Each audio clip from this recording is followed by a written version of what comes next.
Many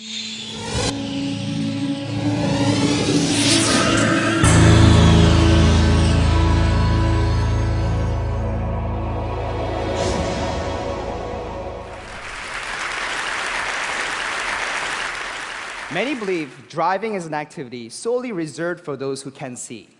A blind person driving a vehicle safely and independently was thought to be an impossible task. Until now. Hello, my name is Dennis Hong, and we're bringing freedom and independence to the blind by building a vehicle for the visually impaired.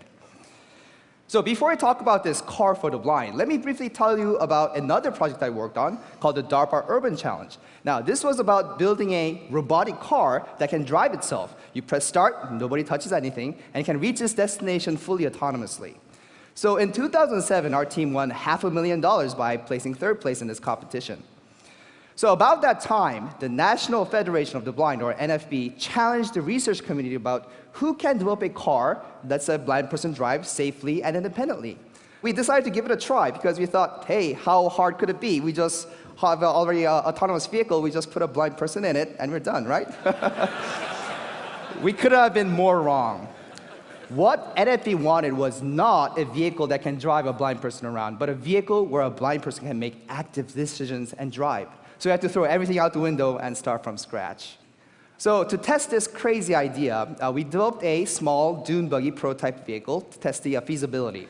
And in the summer of 2009, we invited dozens of blind youth from all over the country and give them a chance to give it for a spin. It was an absolutely amazing experience.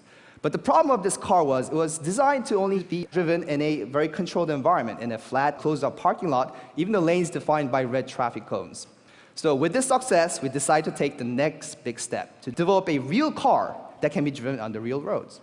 So how does it work? Well, it's a rather complex system, but let me try to explain it, make it simplified. So we have 3 steps. We have perception, computation, and non-visual interfaces. Now, obviously, the driver cannot see, so the system needs to perceive the environment and gather information for the driver. For that, we use an inertial measurement unit, so it measures acceleration, angular acceleration, like a human ear, inner ear. We fuse that information with a GPS unit to get an estimate of the location of the car. We also use 2 cameras to detect the lanes of the road. And we also use 3 laser rangefinders. The laser scan the environment to detect obstacles, car approaching from the front, the back, and also any obstacles that run into the roads, any obstacles around the vehicle. So all this vast amount of information is then fed into the computer, and the computer can do 2 things. One is, first of all, process this information to have an understanding of the environment. These are the lanes of the road, there's an obstacles, and convey this information to the driver. The system is also smart enough to figure out the safest way to operate the car. So we can also generate instructions of how to operate the controls of the vehicle. But the problem is this: how do we convey this information and instructions to a person who cannot see fast enough and accurate enough so he can drive? So for this, we developed many different types of non-visual user interface technologies. So starting from a 3-dimensional pinging sound system, a vibrating vest, a click wheel with voice commands, a leg strip, even a shoe that applies pressure to the foot. But today we're going to talk about 3 of these non-visual user interfaces. Now, the first interface is called a drive grip. So these are a pair of gloves that has vibrating elements on the knuckle part, so it can convey instructions about how to steer, the direction and the intensity. Another device is called Speed Strip. So this is a chair, as a matter of fact, it's actually a massage chair. We got it out and we rearrange these vibrating elements in different patterns, and we actuate them to convey information about the speed and also instructions on how to use the gas and the brake pedal. So over here you can see how the computer understands the environment, and because you cannot see the vibration, we actually put red LEDs on the drive grip so you can actually see what's happening. This is the sensory data, and that data is transferred to the devices through the computer. So these 2 devices, drive grip and speed strip, are very effective, but the problem is these are instructional cue devices. So this is not really freedom, right? The computer tells you how to drive, turn left, turn right, speed up, stop. We call this the backseat driver problem, right? So we're moving away from these instructional cue devices and we're now focusing more on the informational devices. A good example for this informational, non-visual user interface is called AirPix. So think of it as a monitor for the blind. So it's a small tablet, has many holes in it, and compressed air comes out. So it can actually draw images. So even though you're blind, you put your hand over it, you can see the lanes of the road and obstacles. So actually, you can also change the frequency of the air coming out and possibly the temperature. So it's actually a multi-dimensional user interface. So here you can see the left camera and the right camera from the vehicle and how the computer interprets that and sends that information to the AirPix.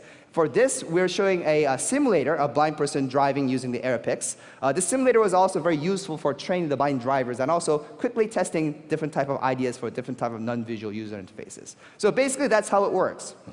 So just a month ago, on January 29th, we unveiled this vehicle for the very first time to the public at the world-famous Daytona International Speedway during the Rolex 24 racing event. We also had some surprises. Let's take a look.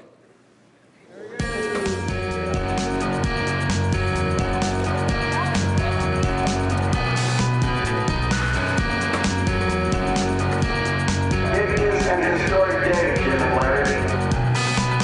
He's coming up to the grandstand, fellow Federationists.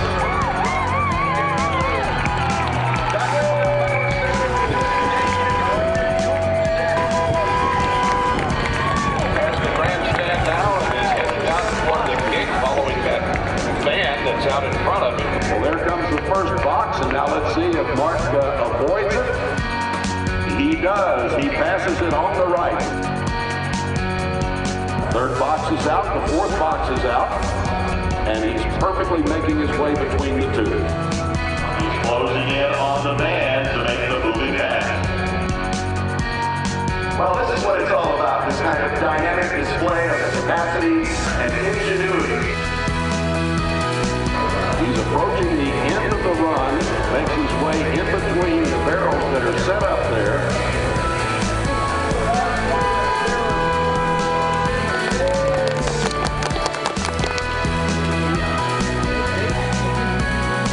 I'm so happy. I'm so glad. Mark's going to give me a ride back to the hotel, right? Yeah.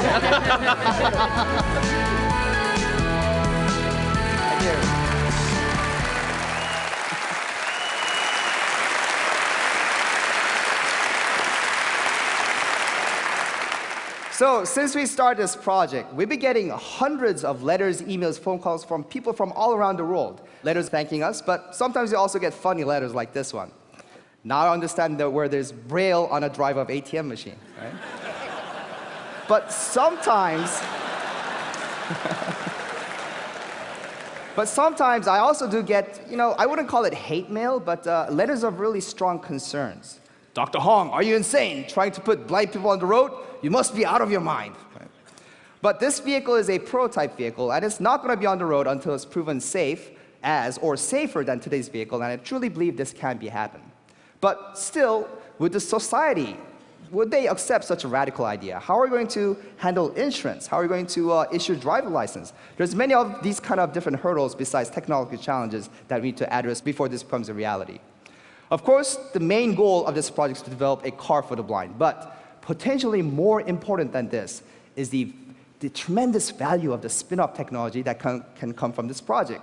The sensors that we use can see through the dark, the fog, and rain, and together with these new type of interfaces, we can use these technologies and apply to safer cars for sighted people. Or for the blind, everyday home appliances in the educational setting, in the office setting. Just imagine, in a classroom, a teacher writes on the blackboard, and a blind student can see what's written and read using these non-visual interfaces. This is priceless. So today, the things I've shown you today is just the beginning. Thank you very much.